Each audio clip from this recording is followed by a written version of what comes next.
한 주간도 평안하셨습니까? 이번 주간은 고난 주간으로 지킵니다. 그래서 예수 그리스도의 어떤 십자가를 통한 고난을 좀 깊이 있게 묵상하는 한 주가 되었으면 좋겠습니다. 그리고 고난의 묵상을 통해서 또 하나님의 또 깊은 또 은혜를 또 경험하는 또 축복의 시간이 되었으면 좋겠습니다. 오늘은 베드로전서 4장 12절부터 19절까지 말씀을 가지고 좀 이야기를 좀 나누도록 하겠습니다. 오늘 본문을 통해서 베드로는 다시 고난의 문제를 좀 다루고 있습니다. 이렇게 계속 고난의 문제를 베드로가 반복해서 언급하는 것은 그만큼 고난의 문제가 그리스도인의 신앙생활에 중요하기 때문입니다. 신앙생활을 열심히 하다가 중단하는 사람들이 많은데 대부분 이 고난에 잘 대처하지 못해서 그러한 일이 생겨납니다. 그만큼 고난의 문제를 잘 이해하는 것은 중요합니다. 그리고 고난의 문제를 잘 다룰 줄 알아야 건강하게 신앙생활을 지속할 수 있기도 합니다. 베드로는 먼저 고난이 생겨나면 이상하게 여기지 말라고 이야기를 합니다. 당연한 것으로 받아들이라는 것입니다. 이것이 신앙생활의 기본입니다. 당연히 고난이 신앙생활의 앞에 있을 것이라고 우리는 예상하고 살아야 합니다. 사람들은 신앙생활을 통해 주어지는 축복에 대한 기대를 많이 하고 살고 있기 때문에 이 고난이 생겨나면 무척이나 당황해합니다. 그러나 당황해할 필요가 없습니다. 그런 고난은 당연한 것입니다. 당연한 것으로 이해하고 고난을 맞을 준비를 항상 하고 있어야 하는 것입니다. 또 어떤 사람들은 다른 사람이 고난을 받으면 그것을 당연한 것으로 생각하고 위로하기보다 하나님이 주시는 벌이라고 말하며 비난하기도 합니다. 그런 사람들의 시선 때문에 고난이 오히려 더 힘들어지기도 합니다. 고난 때문에 생겨나는 고통보다 그 고난에 대한 다른 사람들의 시선 때문에 더 고통스러울 때도 많이 있지 않습니까? 고난의 문제를 사실 우리가 다 이해할 수가 없습니다. 그렇기 때문에 그 고난으로 다른 사람을 평가하지 말아야 하는 것입니다. 욥이 고난을 받았을 때 욥이 친구들이 그런 행동을 하지 않았습니까? 하나님만 알 수 있는 그 고난의 의미를 서로 해석하고 판단하며 또 비난하기도 했습니다. 얼마나 어리석은 행동이었습니까? 우리가 알아야 얼마나 안다고 세상의 고난을 그렇게 쉽게 판단할 수 있겠습니까? 또 우리가 알아야 할 것이 있습니다. 고난은 간단한 고통을 주고 쉽게 끝나지 않는다라는 겁니다. 베드로는 본문을 통해서 불시험이라는 단어로 표현을 좀 하고 있습니다. 불이라는 말은 그리 간단한 고통을 표현할 때 사용하는 단어가 아닙니다. 감당하기 버거운 고난을 의미합니다. 베드로도 자신에게 있을 순교를 예상하고 이 단어를 표현하고 있는 겁니다. 그만큼 고난의 문제는 쉬워 보이지 않는다는 것입니다. 오늘 우리에게도 그런 고난이 있지 않습니까? 우리는 바이러스로 인한 고통의 문제로 사회적 거리 두기를 하며 살아가고 있습니다. 아주 답답한 삶을 살아가고 있죠. 그래도 우리는 이 시간을 조금 넉넉한 마음으로 보낼 수 있습니다. 하지만 실제로 이 고난의 문제로 감당하기 버거운 고통을 짊어지고 살아가는 사람들이 이 사회에도 너무 많이 있다라는 겁니다. 이런 고통에 대해 우리가 가장 먼저 해야 할 것은 그 고난을 이상하게 여기지 말고 예상하고 있어야 한다는 겁니다. 그래야 그 고통의 문제를 극복할 수 있는 길이 열리는 것입니다. 베드로는 조금 더 적절한 표현을 합니다. 고난을 즐거워하라는 겁니다. 사실 가벼운 고난 정도는 누구나 즐겁게 생각하고 넘어갈 수 있지 않습니까? 그런데 이해할 수 없는 고통 앞에서는 쉽지 않습니다. 어떻게 그런 고통 앞에서 즐거운 마음을 가지고 살아갈 수 있겠습니까? 베드로의 마음 안으로 그래서 조금 더 깊이 들어가 보면 좋을 것 같습니다. 베드로는 고통 앞에서 즐겁지 않은데 즐거운 척하고 있는 것 같지는 않습니다. 실제로 그런 고난 앞에서 즐거운 마음을 베드로는 가지고 있었던 겁니다. 그의 마음 안에 도대체 무엇이 있었기에 그런 고난 앞에서도 즐거움을 잃지 않고 살 수 있었던 것일까요? 궁금하지 않습니까? 저는 우리 모든 분들이 일주일 동안 말씀을 묵상하면서 정말 베드로의 마음 깊은 곳으로 들어가 보았으면 좋겠습니다. 그리고 그 마음속에 존재하고 있는 고난 가운데 있는 즐거움의 의미가 무엇인지를 발견할 수 있었으면 좋겠습니다. 먼저 베드로는 고난을 받을 때 그 고난이 그리스도의 고난에 참여한 것이라고 이해하고 있었습니다. 베드로전서 4장 13절의 말씀에 보면 이렇게 표현합니다. 오히려 너희가 그리스도에 참여한 것으로 즐거워하라 라고 얘기를 하고 있습니다. 믿음의 사람들이 경험하는 고난은 그리스도의 고난에 참여하는 것입니다. 지금 우리에게 고난 때문에 어떤 아픔이 있다고 한다면 그 아픔은 우리만의 아픔이 아니라 그리스도의 아픔이기도 합니다. 그리스도도 그렇게 아팠습니다. 그리고 지금도 우리의 아픔을 보고 그리스도가 아파하고 있다라는 의미입니다. 그것이 한 몸을 이룬 믿음의 사람들의 모습인 것입니다. 사도 바울도 로마서를 통해서 이렇게 표현하고 있습니다. 로마서 8장 26절의 말씀입니다. 이와 같이 성령도 우리의 연약함을 도우시나니 우리는 마땅히 기도할 바를 알지 못하나 오직 성령이 말할 수 없는 탄식으로 우리를 위하여 친히 간구하시느니라. 이 말씀은 믿음의 사람들이 고난으로 탄식하며 아파할 때 같은 탄식으로 성령이 우리와 함께 있다는 것을 의미하는 겁니다. 아픔은 우리만의 아픔이 아닙니다. 성령의 탄식이고 그리스도의 아픔인 것입니다. 그렇게 믿음의 사람들은 그리스도와 한 몸을 이루어 함께 고통하며 살아가고 있는 것입니다. 그리스도가 그렇게 우리의 아픔을 같이 하고 있다고 하면 조금 위로가 우리 가운데 되지 않습니까? 그리스도와 한 몸을 이루며 살아간다는 것은 그 정도의 위로만 주고 끝나는 것이 아닙니다. 이것은 우리에게 더 큰 위로와 용기를 줍니다. 어떤 용기를 줍니까? 성령은 우리가 가진 탄식의 아픔을 가지고 기도하고 있습니다. 그 기도는 어떤 기도입니까? 능력의 기도입니다. 응답이 이루어지는 기도라는 겁니다. 그래서 우리는 성령의 기도 때문에 미래에 대한 확신을 갖게 되는 것입니다. 미래에 대한 확신을 세상에 누가 우리에게 줄 수 있겠습니까? 오직 성령만이 우리에게 줄 수 있지 않겠습니까? 그 성령의 기도를 통해 우리는 탄식이 승리의 환호로 바뀔 것을 알게 되는 것입니다.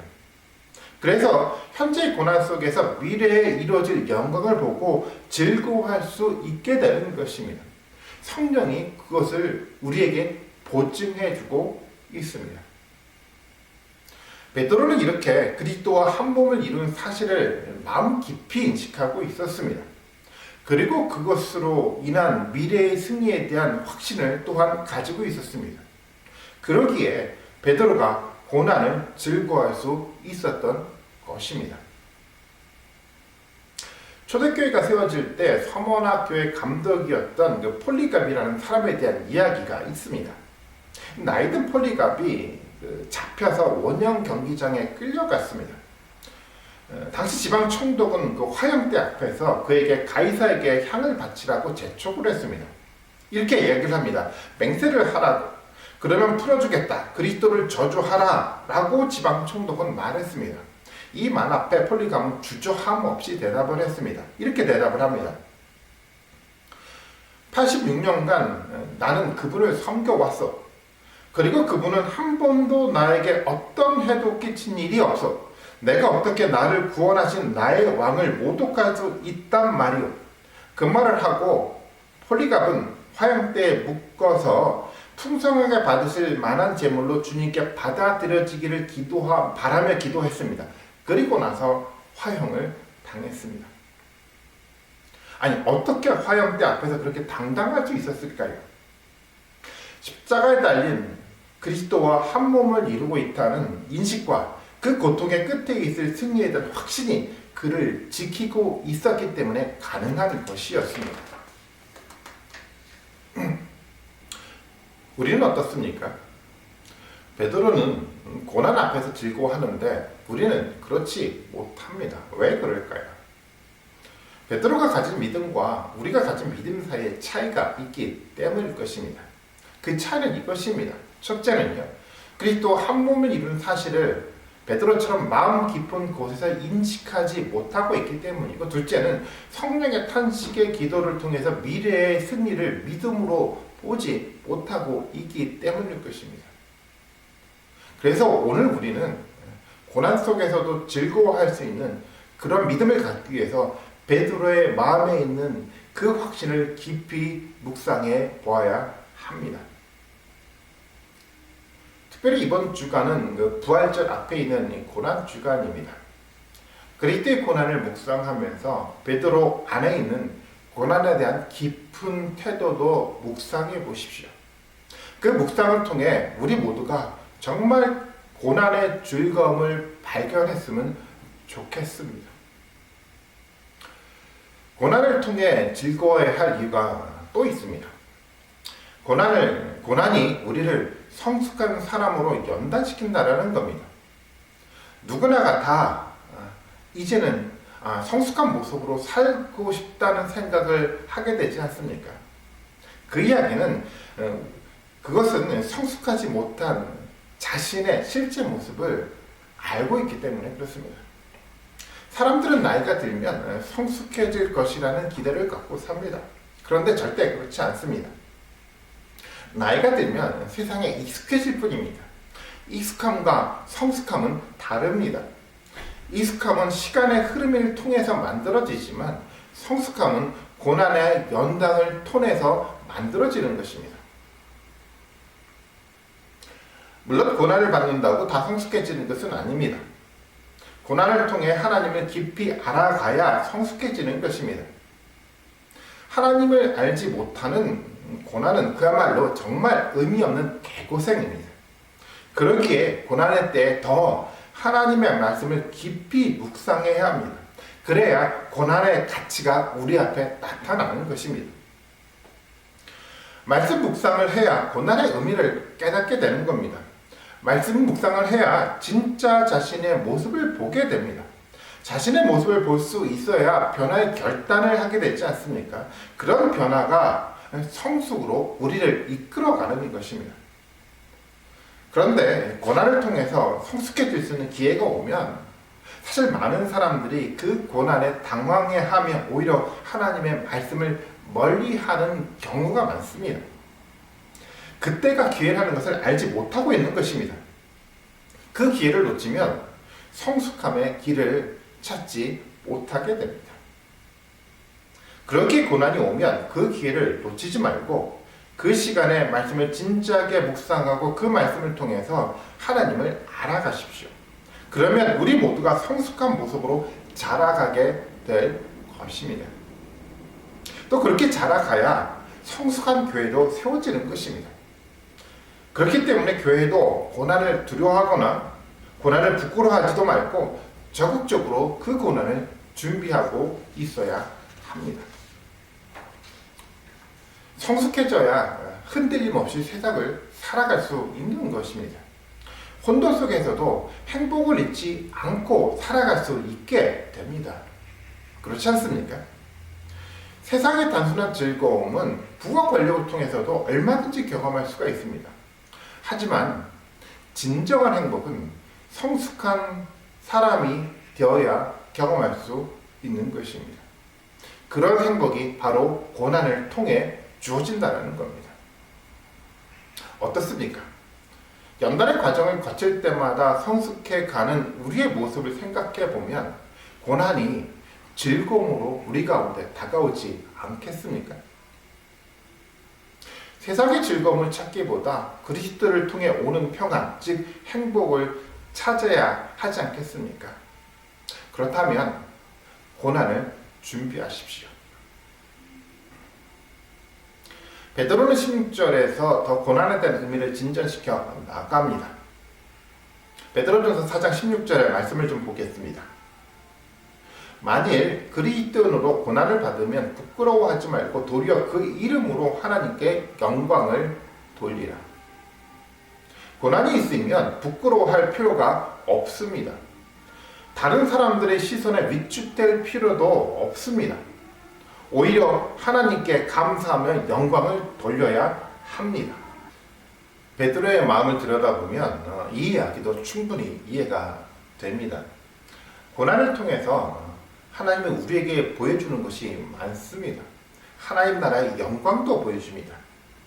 그렇다면 고난을 받으면 당연히 감사해야 하지 않겠습니까? 17절과 18절의 말씀을 읽어보겠습니다.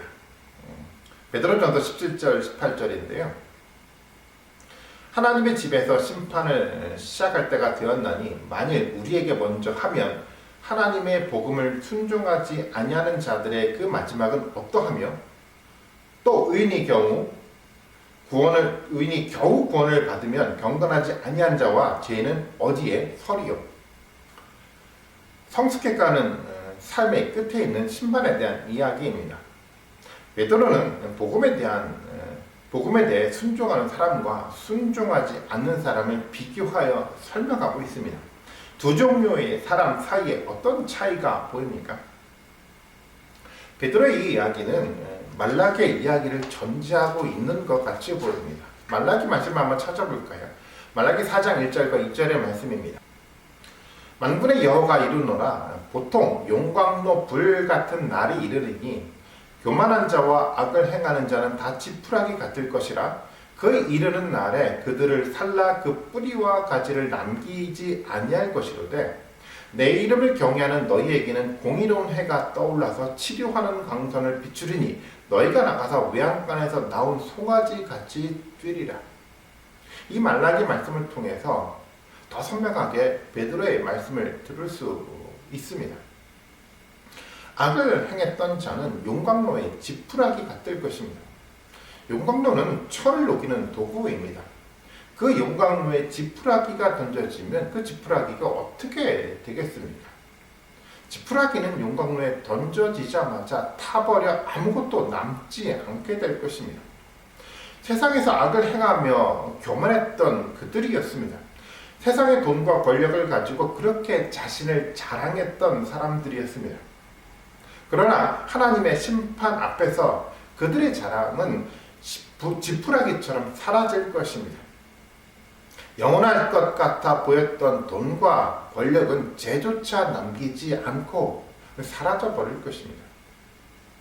하지만 고난을 통해 성숙해진 사람들의 삶은 사라지지 않고 하나님 나라에 우뚝 서게 됩니다. 성숙해가는 과정에서 아팠던 그 삶은 완전히 치유받게 됩니다. 부족한 모습은 완전히 회복되어서 새로운 삶을 시작하게 될 것입니다. 말라기 말씀처럼 마치 외양간에서 부족한 삶을 살았던 송아지가 완전한 삶으로 나와 기뻐 뛰는 것처럼 믿음의 사람들은 살게 될 것입니다. 이것이 성경이 증거하는 영생의 삶입니다. 베드로가 오늘 본문을 통해 강조하고 있는 것처럼 이 완전한 삶이 고난을 거쳐 생겨나는 것입니다. 이제 결론의 이야기가 남았습니다. 베드로전서 4장 19절의 말씀입니다. 그러므로 하나님의 뜻대로 고난을 받는 자들은 또한 선을 행하는 가운데 그 영혼을 미쁘신 창조주께 의탁할지어다. 베드로의 말처럼 하나님께 우리를 맡겨야 합니다. 하나님의 말씀에 우리를 던져야 하는 겁니다. 그래야 영생의 삶이 우리에게 주어집니다. 세상에 익숙한 생각으로 하나님의 말씀에 우리를 던지지 못하면 그런 삶이 우리에게 절대 오지 않습니다. 그런 삶을 모르면 하나님 나라에 대한 소망을 잃어버리게 됩니다. 소망 없이 그저 세상의 시간에 맡겨 의미 없는 삶을 반복하며 살게 되는 겁니다. 또 어떤 경우에는 엉뚱한 천국의 이야기를 하는 이단에 빠지기도 합니다. 고난이 있을 때 우리를 하나님께 맡겨보십시오. 그리고 하나님이 보여주고자 하는 모든 것을 다 경험해 보십시오. 저는 그런 축복이 고난을 통해서 우리 모두에게 주어지기를 바랍니다. 베드로가 본문을 통해서 표현했던 것처럼 하나님은 미쁘신 하나님입니다. 신실하다는 말입니다. 하나님은 약속하면 반드시 그 약속을 지킵니다. 이스라엘의 역사를 통해서 우리는 너무도 많이 이 하나님의 신실함에 대해서 보지 않았습니까? 하나님은 신실합니다. 성경에 기록한 약속을 우리는 잊어도 하나님은 절대 잊지 않습니다. 반드시 세상은 하나님의 말씀대로 이루어질 것입니다. 세상이 창조가 될 때 하나님의 말씀대로 이루어진 것처럼 인류 역사의 끝도 하나님의 말씀대로 이루어질 것입니다. 그 신실한 하나님께 우리를 던지십시오. 만약 두렵다고 한다면 한꺼번에 하지 마시고 조금씩 우리의 삶을 던져보는 연습을 해보십시오. 그것도 두렵다고 한다면 공동체에 있는 성도들과 함께 던져보십시오. 그렇게 한다면 하나님은 이루실 것입니다. 그것 때문에 하나님이 그리스도를 십자가에 못 박게까지 한 것입니다. 우리 모두 고난을 통해 하나님이 약속하신 정말 축복을 다 받으셨으면 좋겠습니다. 이번 주가 고난 주가 아니라서 고난에 대한 묵상을 다른 때보다 더 많이 하게 될 것입니다. 그리스도의 고난을 깊이 묵상하십시오. 그리고 우리의 고난도 준비하십시오. 그리고 나서 고난을 통해 오는 영광을 기대하십시오. 그런 기대가 우리를 즐겁게 할 것입니다. 그런 즐거움 속에서 감사하며 살 수 있는 그런 한 주가 되기를 간절히 바라겠습니다. 같이 한번 기도하시겠습니다. 하나님 아버지, 우리 가운데 알지 못하는 고난이 있을 수 있습니다. 우리가 그것을 당연한 것으로 여기고 준비할 수 있는 믿음을 갖게 해 주시옵소서. 또한 그 고난에 당황해하지 말고 정말 오히려 감사하며 즐겁게 받아들일 수 있는 믿음이 우리 가운데 있게 하여 주시기를 간절히 빌고 소망합니다. 이 고난이 그리스도의 몸에 동참하며 그리스도의 고난에 동참한다는 사실을 인식하게 하시고 또 이 고난 이후에 있을 정말 승리의 확신을 가지고 살아갈 수 있는 또 믿음의 눈 또한 저희가 있게 하여 주시기를 하나님 아버지 간절히 빌고 소망합니다.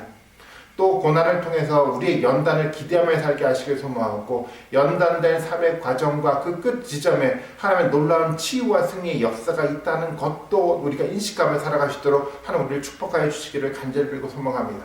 그러기에 더욱더 우리의 삶을 하나님께 맡길 수 있도록 우리에게 믿음을 더하여 주시기를 간절히 빌고 소망합니다. 하나님 말씀 앞에 우리를 던질 수 있도록 우리가 결단할 수 있도록 하나님 우리에게 은혜를 베풀어 주시옵소서.